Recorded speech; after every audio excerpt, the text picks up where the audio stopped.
Hello and welcome to the Renaissance Polymath. I'm your host, Toby Gagnon, and on this episode, I would like to discuss planning for retirement. Let's go ahead and get things started. Like I mentioned in the last episode, talking about financial basics, I never had a good financial mentor growing up. Because of this, I never even thought about retirement. Heck, I was in my late teens and early 20s. My life at that time was all about maximizing my paycheck each week to be able to go have fun with my friends. Things changed when I was 22, however. I had a roommate who worked for a national bank and was a few years older than me. And one night, over a few beers, he began to explain the importance of saving for retirement, and especially at a young age. It was something he was very passionate about. Later, with clear heads, he walked me through some information and scenarios that really helped me to start thinking about my future. And I'm glad he did this because I definitely don't want to work for the rest of my life. So over the course of this episode, my plan is to relive that conversation. Only this time, I get to be on the other side. So let's go ahead and dive right in. First things first, when thinking about retirement, the first question is, well, when is the best time to start? And the answer is very simple. Right now. You start for retirement right now. Doesn't matter what age you are. Right now is the best time to start. Ideally, it's as soon as you turn 18 or when you get your first job. And that's because I would encourage you, understand and research the term compounded interest. That's why it's so important to start right now, whatever age you are. And basically what compounded interest is in layman's terms, but do your own research, basically what that means is it allows your money to make you money, right? So compounded interest allows your money to make you money. The next question is, oh my gosh, well, what type of investment accounts are there? What type of retirement accounts are there? And there are a couple. There are pre-tax and post-tax options. Those include 401ks, 403bs, I think one's a 457. There are IRAs, whether it's before tax or after tax, and different things like that. There are a lot, and that's just retirement-specific accounts. You can also get into personal investment accounts that aren't specifically tied to retirement. And what I mean by that is like an investment account through your financial institution or something like that where you invest in the stock market or in bonds or whatever. And we'll get to that. So pre-tax, post-tax, 401k, 403bs, 457s, I think that's what they're called, IRAs, all that kind of stuff is available to you from a retirement standpoint. And then outside of retirement specifically, you could get into personal investment accounts.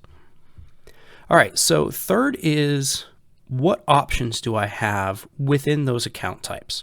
So let's start with personal investment accounts and just a traditional savings account. Savings accounts, of course, are good because that allows you to have that rainy day fund like we talked about in the last episode. But the average rate of return for a savings account is 0.04%. So 0.04% is your average rate of return on a savings account, which is why on a monthly statement or whatever, you might see the bank added 1 penny to your account because everything rounds up. The next option could be a CD. A CD is not a compact disc, by the way, look that up. But basically, the average rate of return for a CD is about 0.3%. So it's significantly better than a savings account, but we're still not even at 1%. We're at a third of 1% right now. The next I would say you could look at would be bonds. Bonds, your average rate of return on a bond, a government bond, is somewhere around 5%. You can find some that are a little bit higher and maybe some that are a little bit lower that are more stable, but basically a bond, you're going to average right around 5%. So already we are almost 100 times better. We're over 100 times better than a traditional savings account. Again, savings account, average rate of return, 0.04%. A bond is 5% average.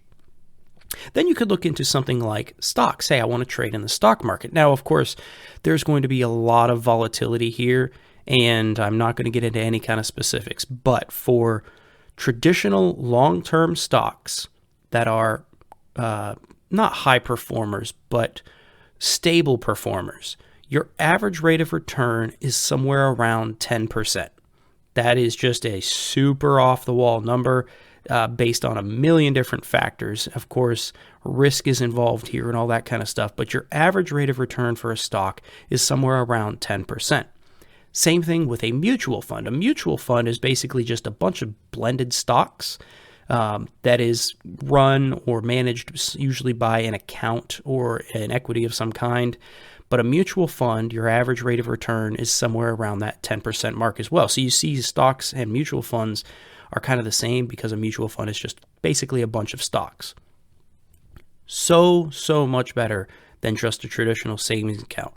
And then I guess the last one that I didn't talk about is money in the mattress. If you have money in the mattress and you think that that's going to be good, I strongly encourage you to get that money out from underneath your mattress and at the very least go put it in a savings account so you can get a 0.04% return. But consider a CD, a bond, maybe investing in some stocks or maybe some mutual funds. So the next thing when thinking about retirement is understanding age and risk.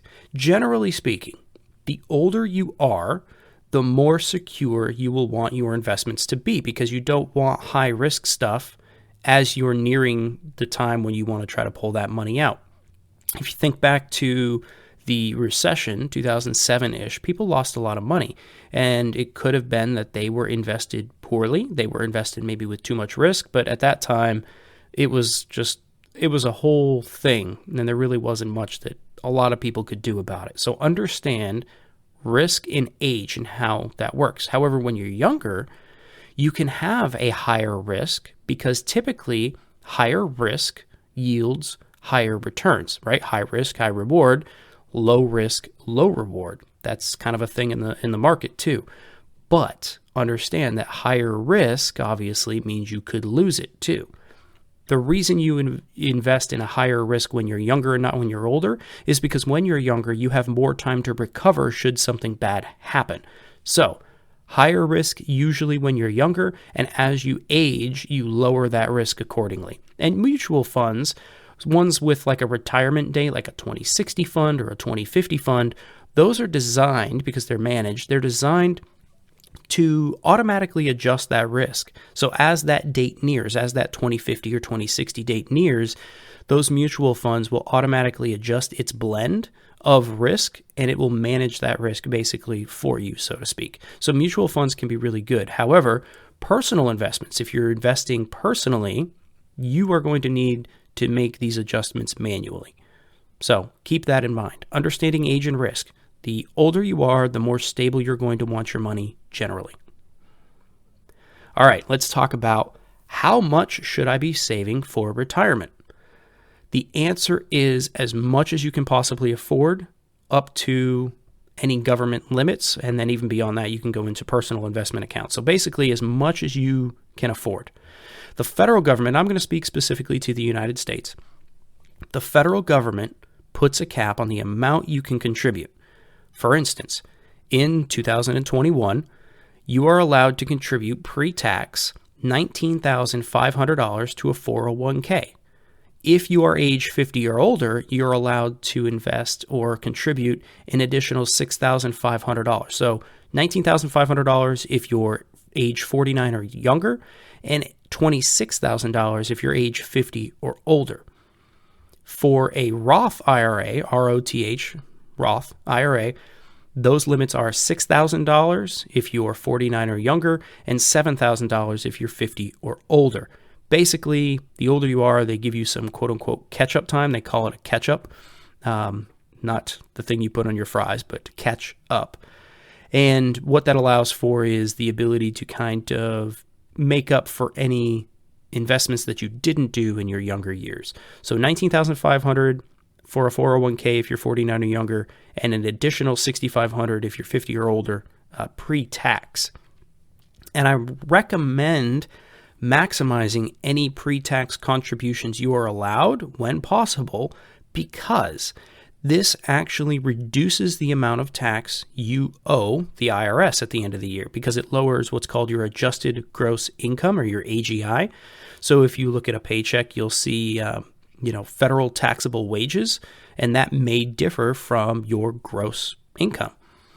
So let's kind of put this into perspective. If you make $50,000 a year in 2021, $50,000 in 2021, the amount you will owe the IRS is $8,140 in tax if you don't make any 401k contributions. However, if you maximize your 401k contributions, let's assume you're 49 years old or younger, so if you put $19,500 of that pre-tax directly into your 401k, that lowers your adjusted gross income to $30,500, and that changes the amount of tax you pay to the government. It's only $5,800 at that point. So $8,140 if you make your full $50,000, or if you contribute $19,500 to a 401k, that tax amount is lowered to $5,800. So basically you're saving, in the essence, $2,300 that you don't have to pay to the government right now. You put it pre-tax into a 401k, and then that money you'll eventually get taxed on when you take it out. There are calculators available. I would say through your employer would be the first place I would start, but if not there, you can look at something like bankrate.com, bankrate.com. Those are ones that I like because you can completely customize things. They're not trying to necessarily sell you anything. It's just a simple calculator that you can use. I recommend using them because an increase in contribution to a 401k or an IRA doesn't necessarily mean your paycheck will be changed by that amount. So if you contribute an additional $100 into a 401k, let's say, for instance, your paycheck isn't necessarily going to be reduced by $100. It might only be reduced by $80 or $85. You should look at that. Use the calculator. And these calculators allow you the ability to calculate things like inflation rates, your monthly needs when you retire, the beginning age you plan to draw from this account, this 401k account, your life expectancy, i.e. how long are you going to live? If you start drawing at 65, are you only drawing until you're 85 or 95 or 105? You can completely customize all that, and these calculators will show you, basically they'll give you a grade. How good are you doing? A, B, C, D, good, bad, poor, that kind of thing. So let's do some hypothetical scenarios. And we're going to assume a couple things. So I've done these calculators. I've put a bunch of numbers into it, and I want to share some of these with you to really drive home why it's important for you to invest and invest as much as you can. So these hypothetical scenarios, we're going to make a couple of assumptions. Number one, we're going to assume a blended return rate of 6%, and the average rate of return in the market is between 5 and 8%. So we're going to stay right at 6%. We're going to stay on the kind of the lower third of that. And we're also going to make the assumption that your employer will match 50% up to 6%. You probably see this in some of the documentation you get from your employer. They'll say, oh yeah, we contribute to your 401k. We will match 50% up to 6% or 30% up to 4%, whatever that is. We're going to assume they're going to match 50% up to 6%. So let's go ahead and look at some of these numbers right now. All right, in our first scenario, we are going to make the assumption that we are a 22-year-old and we make $30,000 per year. And we're not ever going to get another raise. We're going to make $30,000 a year from the time we're 22 until the time we're 65 when we're going to start pulling this out. If we contribute 5% every year to our 401k and our employer matches 50% up to 6%, we will have a balance of $435,481 by the time we're 65. If we change that amount to 10%, we will have $754,835. So the difference between 5% and 10% is over $300,000.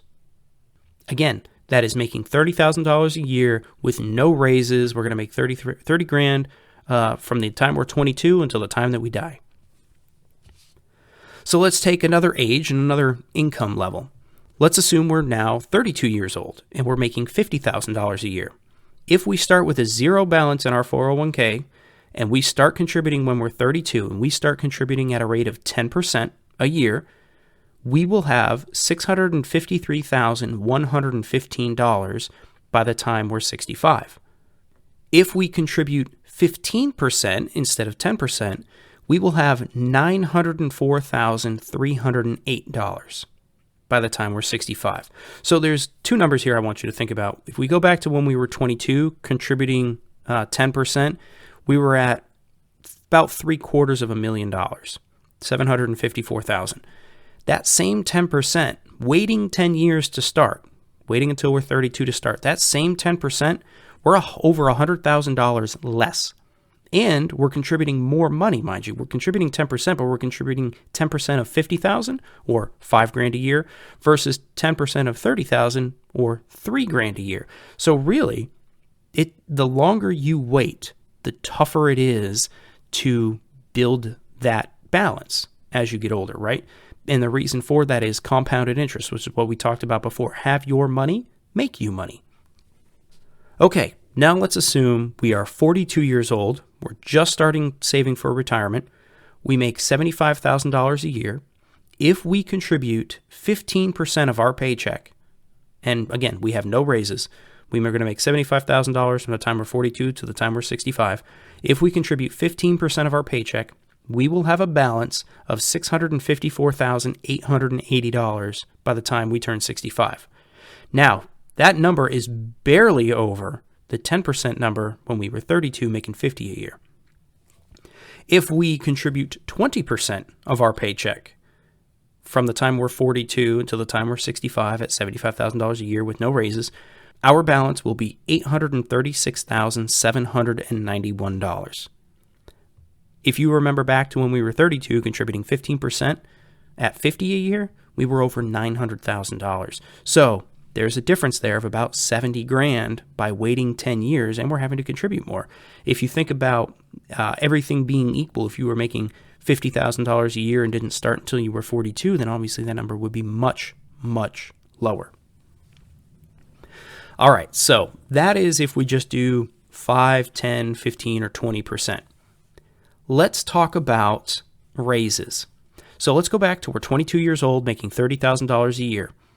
If we contribute 20% of our paycheck and we get a 3% raise every year, our balance at age 65 will be $2,062,115. So that's 20%. Mind you, 20% of $30,000 is only $6,000, right? Which equates to about $500 a month or $250 a paycheck if you get paid twice a month. You're looking at a $2 million balance by the time you're 65 if you contribute 20% of your salary. Same scenario, 20% with a 3% salary increase every year. Now we're 32 years old, making $50,000 a year.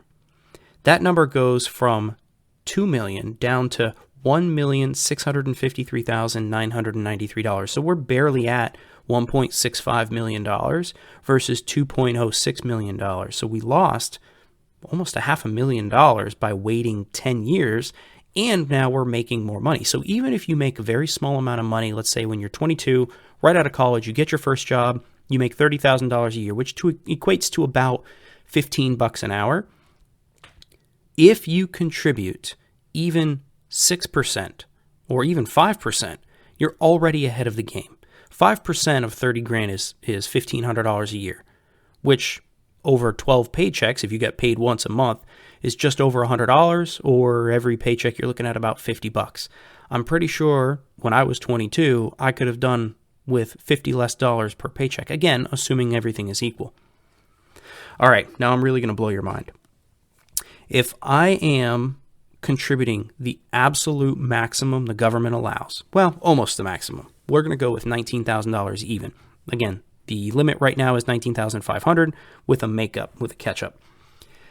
If I'm 22 and I contribute $19,000 a year, the maximum, until I retire, I will have a balance of $4,606,744, approximately. $4.6 million if you contribute the maximum. Now, that's basically over half your salary. It's like 64% of your salary when you're 22, making $30,000 a year. But you can see how that changes. I just went from $2 million to more than double that at $4.6 million. If I wait until I'm 32 to start contributing to my 401k, but I contribute at $19,000 a year until I retire, I will have a balance of $2.3 million, $2,341,533. That is a significant difference. That's literally half of what I would have had I started at age 22, contributing the same amount. So 10 years, cut my number in half. Now, I'm 42 years old, I'm making $75,000 a year, and I am going to contribute the absolute maximum I can with the catch-up once I turn age 50.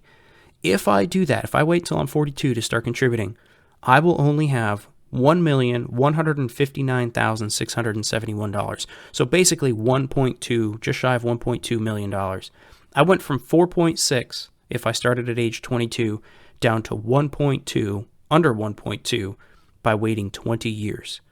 So all of those numbers that I just read, those hypothetical scenarios, all of that was basically to put into perspective everything that we just talked about. So to summarize what we talked about, when is the best time to start? Right now. Absolutely right now. What type of investment account should I use? Anything you'd like. Maximize whatever you can, right? Anything you'd like, but I recommend start with a 401k, especially if your employer will match anything, because that's free money basically that you get. Options, right? You've got savings account, CDs, bonds, stocks, mutual funds. There are a ton. Do your research. Understand age and risk. As you get older, consider putting your money into more stable funds, less risky funds. And then how much should you be saving for retirement? Quite frankly, the answer is as much as you can possibly afford. Use the calculators that you find either through your employer or online. Calculate what you can realistically afford to contribute and contribute that much. The more, the better. So that about wraps up this episode, but I would encourage you to do your own continued research and education. I'll make sure to link in the show notes all of the things I talked about in this episode. On the next episode, I'll be discussing home ownership. If you have any feedback, please feel free to send me an email at podcast@therenpo.com. That's THERENPO.com. I would also appreciate it if you left a review wherever you podcast. That helps this show be discoverable to others and helps me understand where things could be improved. Don't forget to subscribe and auto-download new episodes so you don't miss any of the future topics. Thank you for listening, and I'll catch you on the next episode.